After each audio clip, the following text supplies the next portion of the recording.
Women's History. Oh, There we go. hey, everybody. Happy Women's History Month. Thanks for joining us for the Women Supporting Women for Rethink and Rebuild, CitizensNYC.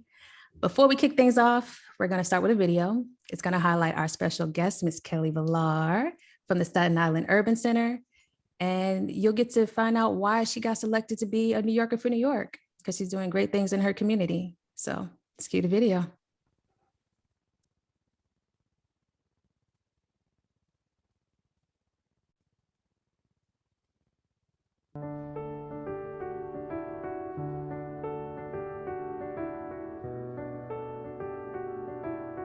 Tell me, what do you think that institutions like a city or a citizens committee for New York City can learn from institutions like your own? Staten Island Urban Center is centered around a philosophy of community development through community involvement and helping young people get involved, helping adults, so we're very intergenerational. And I think those voices are real important. People have their ear to the ground, their experience, they have a lived experience. They're the credible messengers. They're the ones that are being affected by this. And what better way to solve a problem when you have the people who are affected by the problem engaged in solving the problem? I think one of the things that is really a hallmark of the City Foundation, and something really important that we did a few years ago, which is to say it's important to make sure that we deliver capital and other resources into communities to support specific programs. But really, underneath all of that are people like you that are working tirelessly. And what we really want to be doing is funding change agents. And that's why we also had a long partnership with Citizens Committee, because they're all about the change agent business.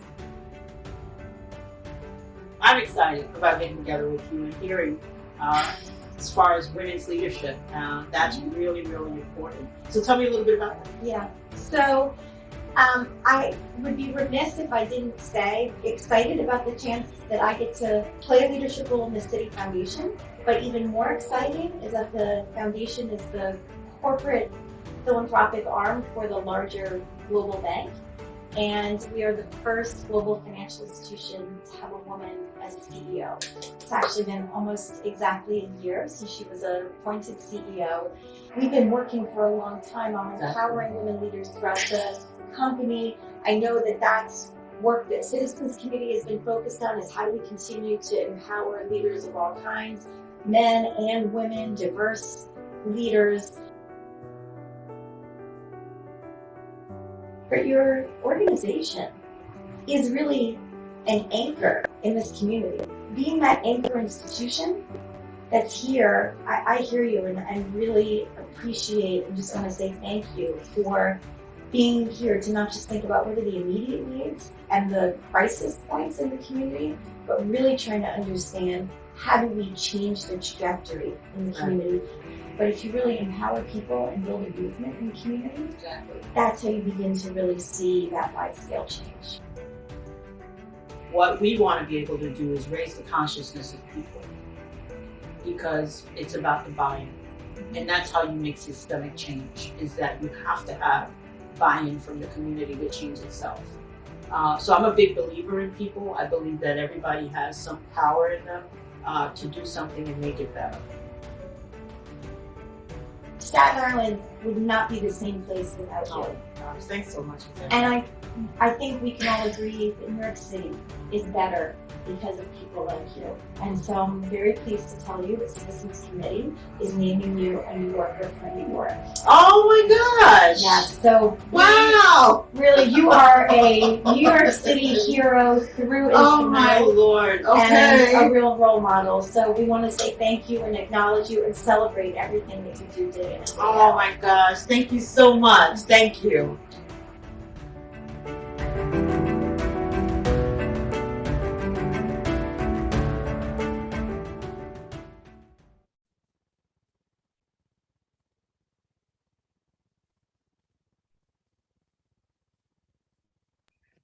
That was amazing, y'all. Wow. And congrats, Kelly.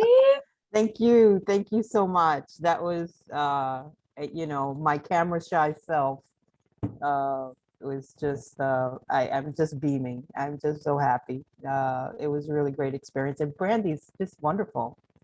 And the whole Citizens Committee crew was lovely. Thank you very much. Appreciate it. So Mel, we've only got a few minutes with this incredible woman. Where do we even begin? Oh, you're mute. Okay, here we go. Thank you. Stuck on mute this whole time. Sorry. Sorry, yeah. It wouldn't give me the option to unmute myself, but I tried.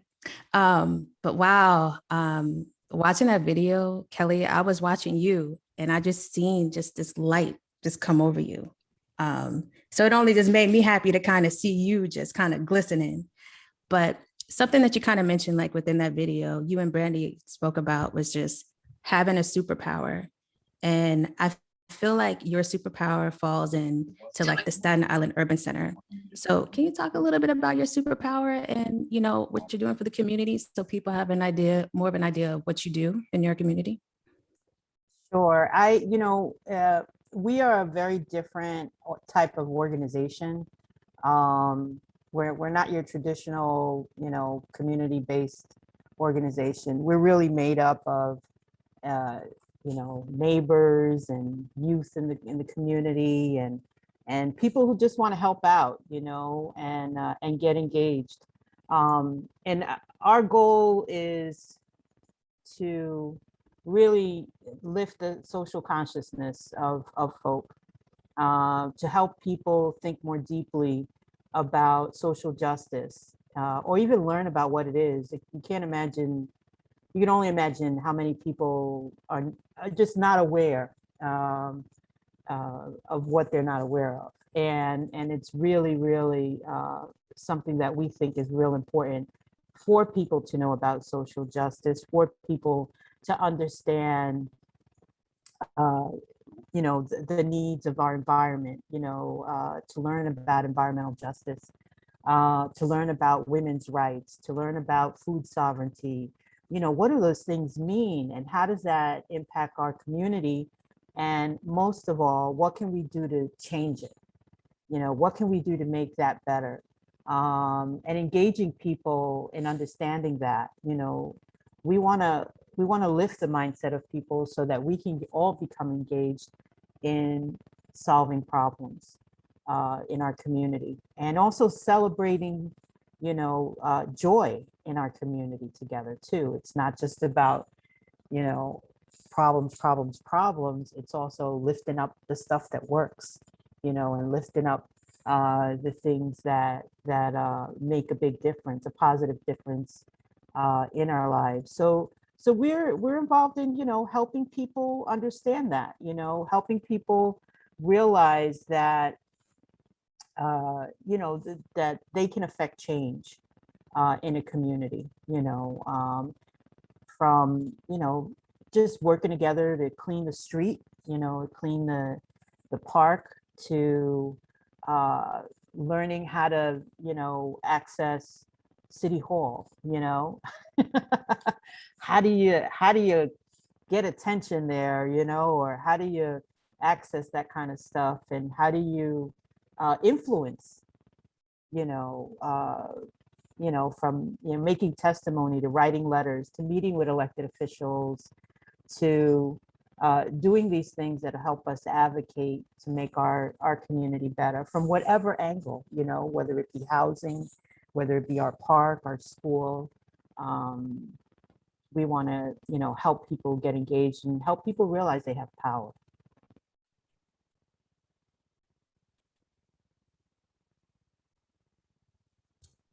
I agree. Power is just something that not everybody has access to, and I think it's so great that your organization is helping people define that power. Even like when you and I were chatting the other day, something that we spoke about is just like all of the youth that you're helping, and the pandemic, nobody was expecting for that to happen. So even they started out having these issues already, and the pandemic just only added to that, because your organization has been around for 6 years. So what's something that you've noticed, maybe beforehand, and how the pandemic has kind of changed it, like with some of the youth that you're working with? The pandemic really helped, helped us see our issues, and whether it be social justice, environmental justice, racial justice, in a whole different lens. I mean, it turned everything upside down. It amplified those problems that were, and made them even worse. We got to work with about 120 young people using a virtual platform.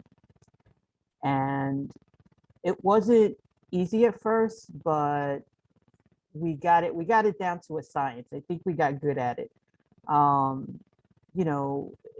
We got to spend time with young people online, engaging them in doing stuff that was going to better their community. Sometimes you solve your own problems by helping other people.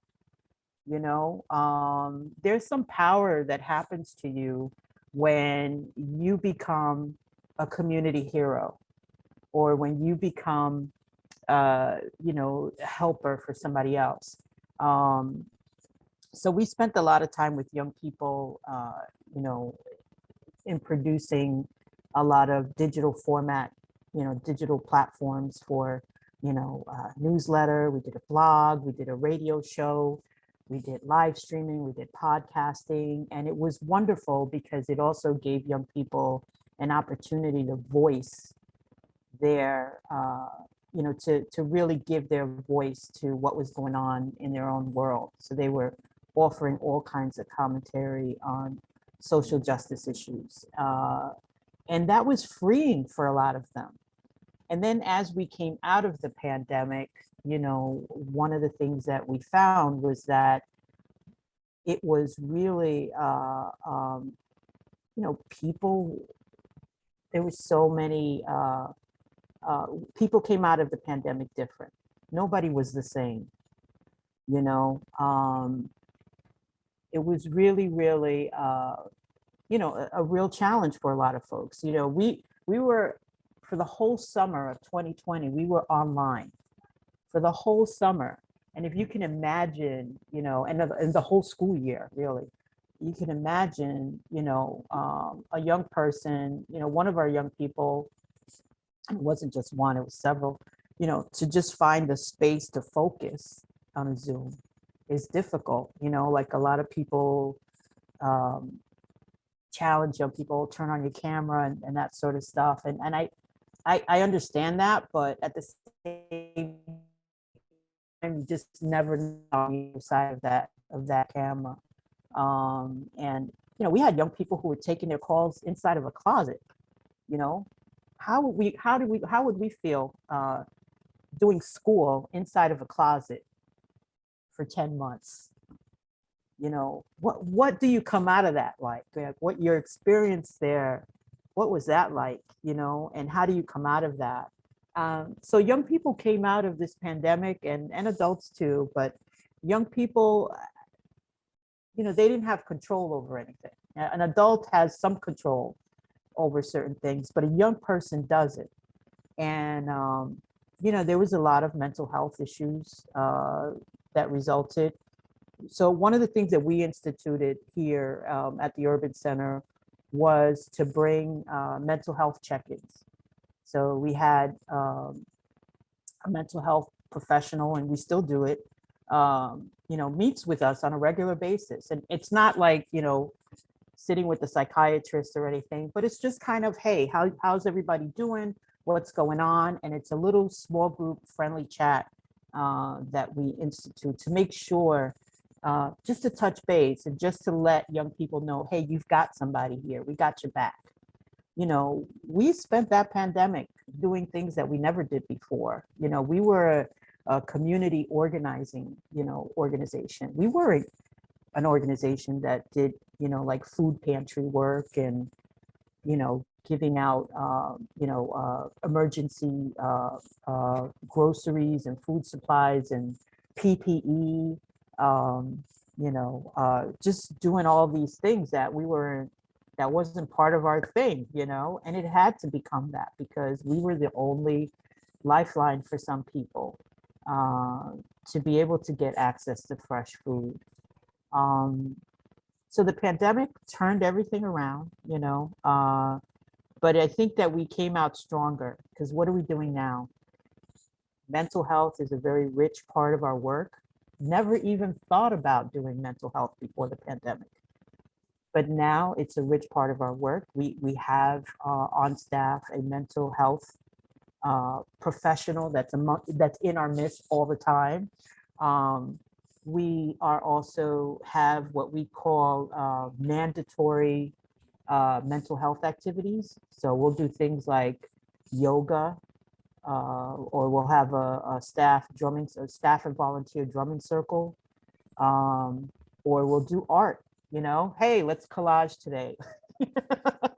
Let's all create a community collage and do a visioning session, and because we just feel like these things have to be brought back to our communities. There needs to be some happiness, there needs to be some joy, and we have to balance that with all these very serious things that we are constantly working on, struggles and stuff like that. There has to be balance, there has to be happiness. Young people and adults alike need to know that there's hope in the future. And so those are the ways in which we can get, some wins. I agree. Something that I'm kind of hearing you talk about, like the ongoing theme is just supporting, like supporting young people. And even like when it comes to your organization, like Citizens NYC is coming in to support. And even like the theme for today, it's women supporting women. So I just want to, make it clear that like everybody, you can chime in, you can ask questions. Something that we're also going to do is, putting in like a twist for this kind of event is opening up so we can have breakout rooms. So we can start this conversation, but also keep it going. Like it doesn't end here with this event. This is just the starter of it. So one thing before we go into the breakout rooms in like a couple of minutes, I just want to ask you, what are some things that maybe you want to leave people with? Like when it comes to, whether they're starting an organization and they're looking for a support system, trying to make this work, because after we've been through the pandemic, even before the pandemic, we all need to support each other. So what are some things that we could do to take those right steps to get to where we want to be, like those dreams that we have? What would you say? My personal philosophy is to help people access hope, and to help them take action on that hope. And I think that, I'm constantly thinking about other people, and if you do that, you'll be fine. I think once people start shining the light on themselves, eventually there's going to be a problem. In terms of, I'm not saying don't care for yourself. I'm not talking about that. I'm talking about it should never be about me. It should be about we. And if you are entering into building an organization and it is about we, it will be successful in my view. As long as that's the forefront of your work. We are a community development through community involvement organization. Everything that we do is community driven. It's not Kelly driven. It's not, it's not any one person, that's part, that's leading that effort. It's the community that leads that effort. And so for me, that to me has been the most successful thing, is focusing on the we of it all, of every problem.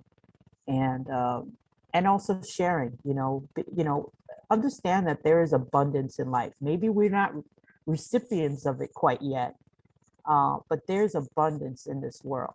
And we have to just tap into that and not be afraid to share resources or to help your neighbor or, you know, if we act as though there's scarcity, then our world is going to respond to that, you know, and be that. We have to, you know, realize that there's abundance in the world, and also believe in the goodness of people. I always believe in that, you know, I believe in the goodness of people, no matter who they are. And I'm also very, you know, one of the other things that I think has helped us is, you know, to be forgiving, you know, be a forgiving person that, you know, or forgiving organization, you know, people make mistakes, you know, and, you know, focus on what you need to get done, not the thing that's right there. Wow. Thank you so much for that, Kelly. There's a lot to it. And even with you just kind of saying that, it made me think of one thing you told me the other day of just, you like for young people, especially, in order for them to feel successful, there has to be some sort of tangible result, Mm-hmm. you know? But yeah, so I will kick it off to Katie. She is our technical producer, and she's going to be helping us lead into the breakout room session of our event. Katie, I'll hand it over to you. Thanks so much, Mel. So I'm actually going to have it so we can all see each other. I'm going to do a breakout room very soon, but what I'm going to do is put a few questions in the chat. So before we go out into breakout rooms, there are going to be some things that we want to answer. So one is, what can I help someone with? You know, Kelly, you were talking about just like bringing your skills and your kind of passion to the table. So what are things that you can help someone with? So this is a way that we can really connect with one another. Another is, what can I use help with? Everybody needs support with something. We all have different skills. We all bring things to the table. So really connecting with that other person in your breakout room and saying, what can I use help with? So really, this is a way for you to chat one-on-one with different people. In this room, again, you're going to focus on these two questions, but really just a time to be able to chat with other amazing community leaders that we have in our network. Feel free to, you know, exchange emails, exchange phone numbers, really use this as a time that you can connect with other community organizers. So yeah, again, those two questions: what can I help someone with, and what can I use help with? So I'm going to start these breakout rooms, and Kelly, all of us, you know, you're going to see some Citizens Committee staff. We're all going to be in these breakout rooms. So bear with me while I do this, but you'll see something pop up on the screen. Make sure to unmute yourself once you're in that breakout room, and happy connecting and chatting. We're going to have about 10 minutes to do this, and then I'll bring us all back to the group. Thanks, Katie. Thank you. And while Katie is here, what I'm going to do is grab my LinkedIn profile, like my link to my LinkedIn profile. So I have that ready to get in the chat so I can get to connect with everyone here.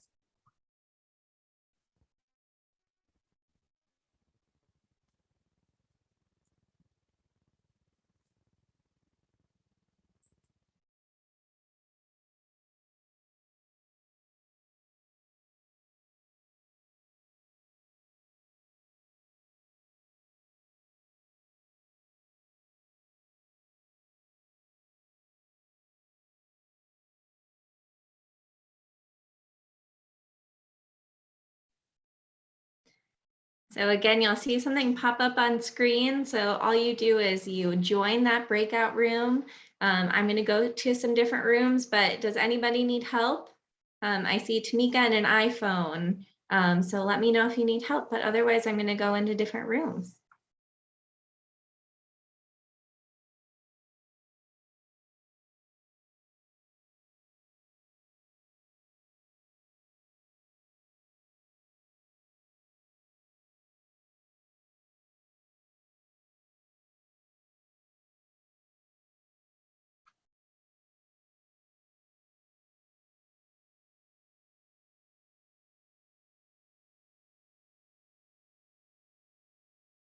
Hello, Marcia. I'm going to put you into a breakout room. We're doing breakout rooms right now, so bear with me.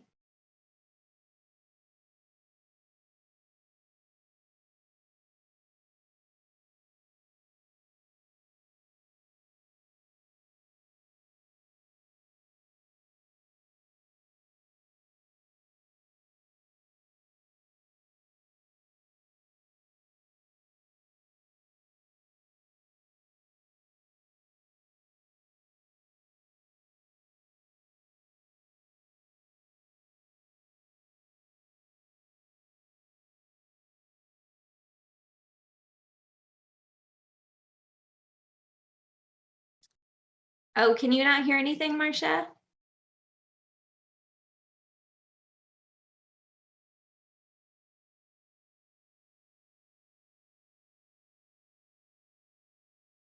Hey, Sarah.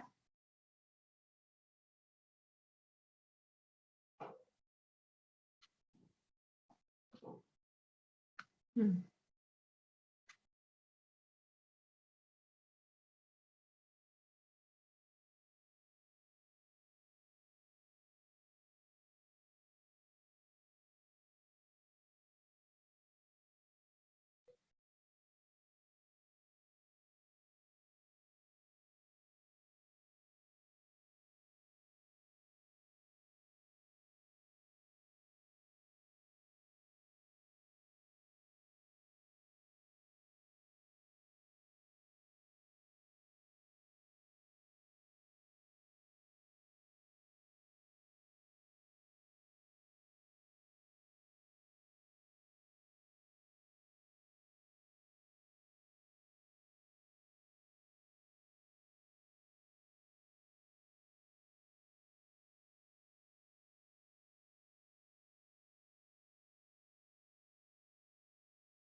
Hey, welcome back.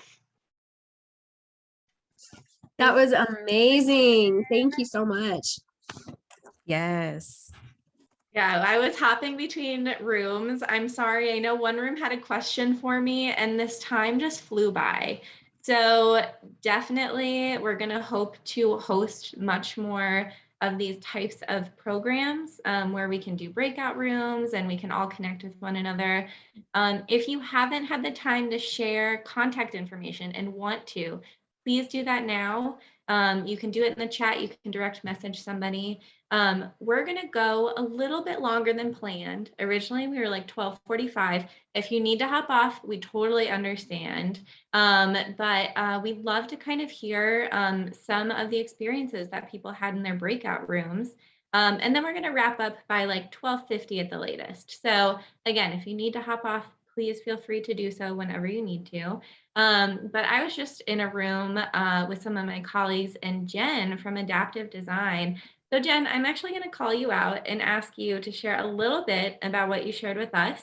So I'll ask you to unmute and you should be able to talk. Cool. Thank you, Katie. Yeah, it was great to meet. It's great to be here. The topic really resonated with me, and I am executive director at a nonprofit called Adaptive Design. We work in Midtown Manhattan. We have a physical workshop where we're creating equipment for kids and people with disabilities, totally custom, one of a kind, exactly what they need. And just a note about why I feel like I'm able to be successful in my role is from mentorship that I'm received from female women who've been through their careers, are at the other end of it, and want to impart knowledge and expertise. And what I really love about that mentorship possibility is that I'm so in the weeds at my organization and they're invested in me. So they're able every week when we meet to pull me out of the nitty-gritty details and say, like, what are you gaining from this new project you're taking on as a professional woman emerging? And I think having those two lenses. You know, my staff and my board help me zero in on all the things that are here, but also having someone pull me out and remembering my individuality is weaved with the organization, but also a separate entity. So I think really cool, and I'm happy to connect more about mentorships and finding people to mentor your movement at any stage of your career. The other thing that I brought up with Katie is that we're an organization with not a lot of marketing budget, and people find us through word of mouth. And unfortunately, it's limited, and we feel like we're not breaking through to the community enough.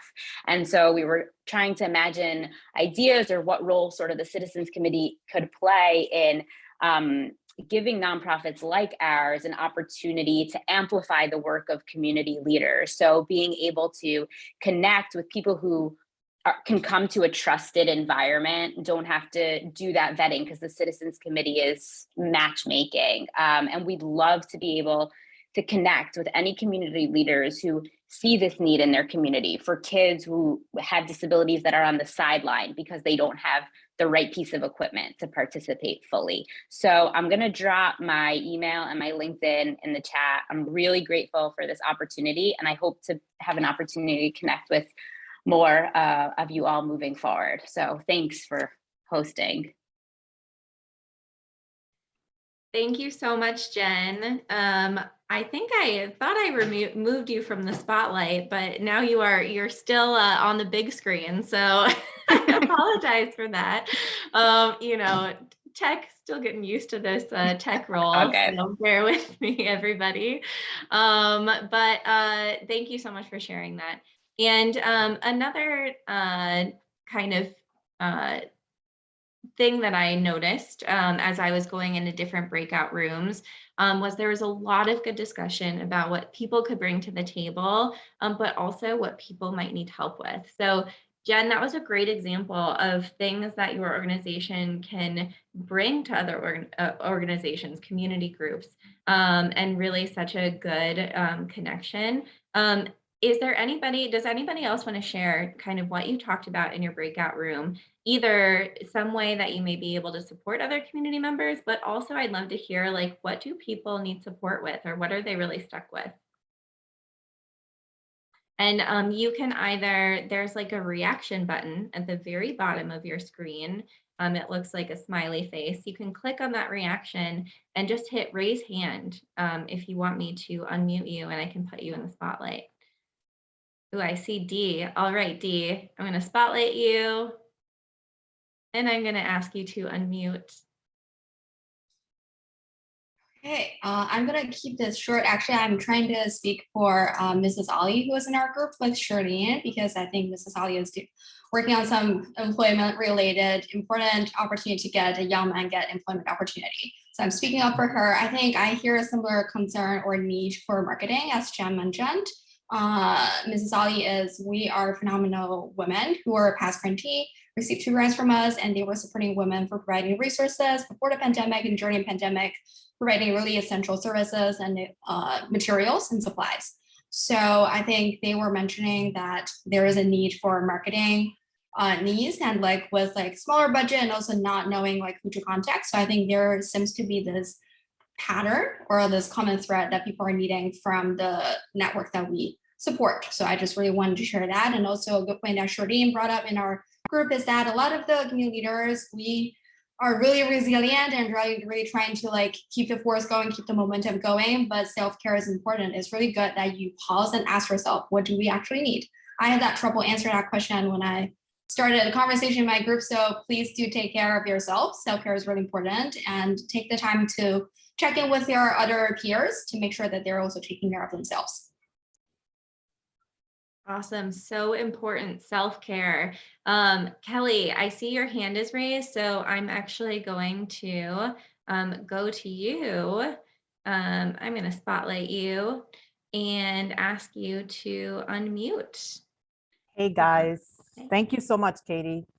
You know, our group had a little bit of challenge with the sound. We had a sound problem, but I got to meet Bonita Montaque and Marcia Rivera, and Bonita runs a program called Bridge Builders, and Maritza runs a program that is a garden group. It's a garden program, and both of them are doing really wonderful grassroots work. And one of the questions that came up was about getting help proposal writing, and getting out better proposals. And so I don't know if they had gotten to hear a lot of what we were talking about too well, but I wanted to say it out here that, when it comes to proposal writing, Citizens Committee was my first proposal. We started out as a volunteer organization, we were trying to address a certain community problem, and Citizens Committee gave us that first grant. And I think one of the things that often happens with first-time proposal writers or people who are new to proposal writing is they try to make the proposal sound bigger than what it is, or they try to use fancy words. I always believe that the simpler the language, the more the better your message is going to come across. And if you can talk about your organization and its purpose in 2 or 3 sentences, and people get a clear picture of what you do right up front, that's always really, really helpful. The other thing I wanted to share with them is that sisterhood is powerful. Look to your sisterhood to, whoever that may be, or use Katie, to read your proposals and just kind of get feedback on what are some things that you may need help with, or you might want to accentuate this or say that, or man, you didn't even talk about that. I always do that all the time. And it's always a good practice to have somebody else who's not part of the outside of the organization. Maybe it's a board member, or maybe it's an advisory type of person, or a mentor, to help with proposal writing, because it's really about how you come across. And last thing I'll say is think about it in terms of what's your elevator pitch.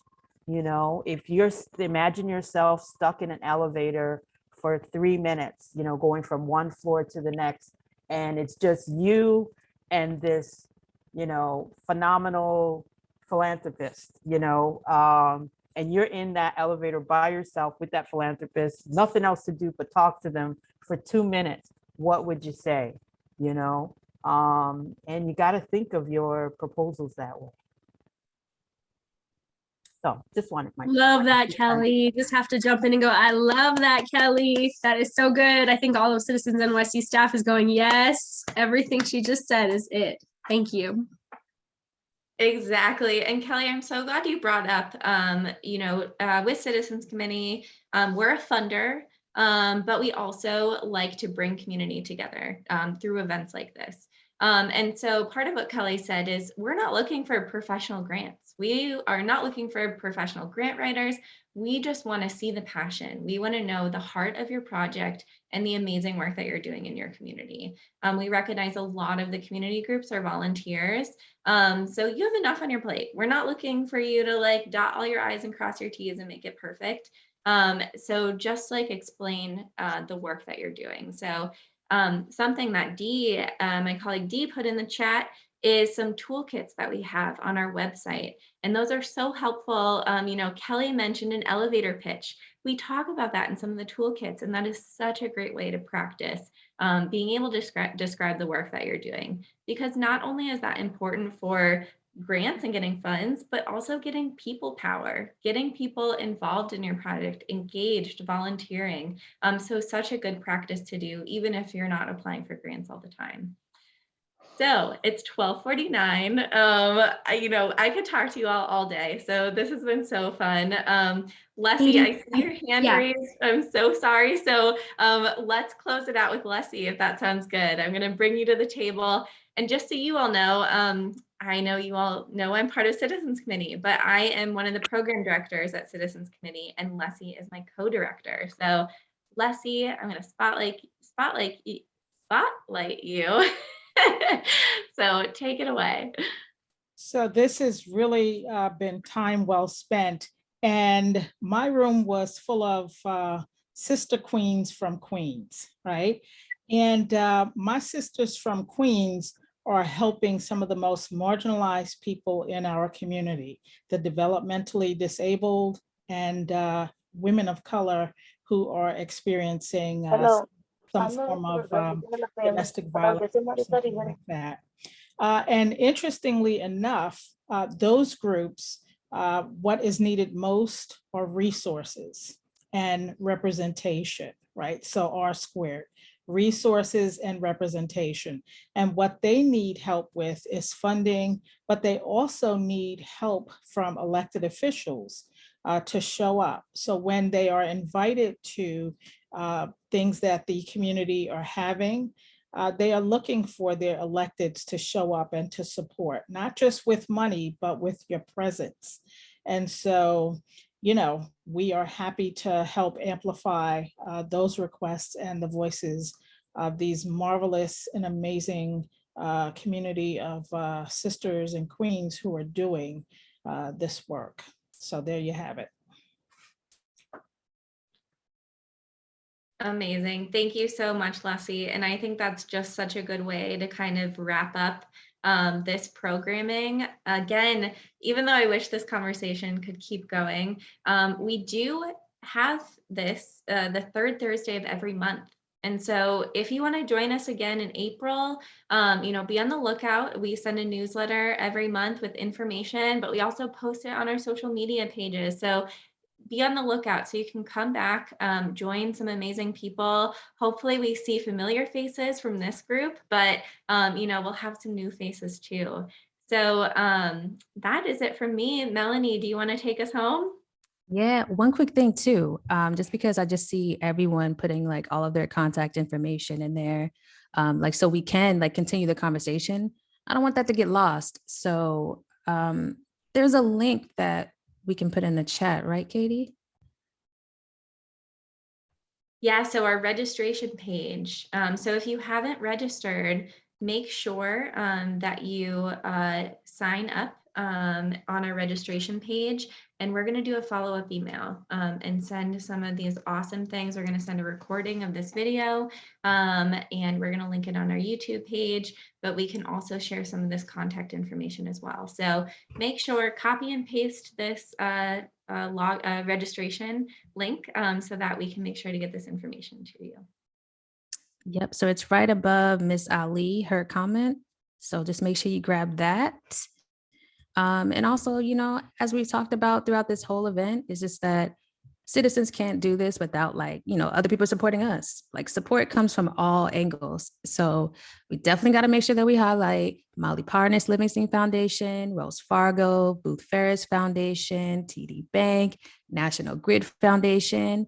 We got a lot of donors. So, and this is what helps us. So we're always open. If somebody wants to, you know, also add to that donation page, just visit our website and all the details are right there. Also, Ms. Kelly, thank you so much for sharing all your great wisdom. Yay, Miss Kelly. Yes, I know I've enjoyed it. It seems like everyone has also enjoyed it too. Look at all these hearts. Oh, I love them. Those are all for you, Kelly. So thank you again for spending this time. Thank you. And congratulations again for being a New Yorker for New York and all the great work that you do. And thank you everybody else that came to be a part of the event. Have a great day, guys. Have a great day. Thank you all. Bye. See you next month. Yeah.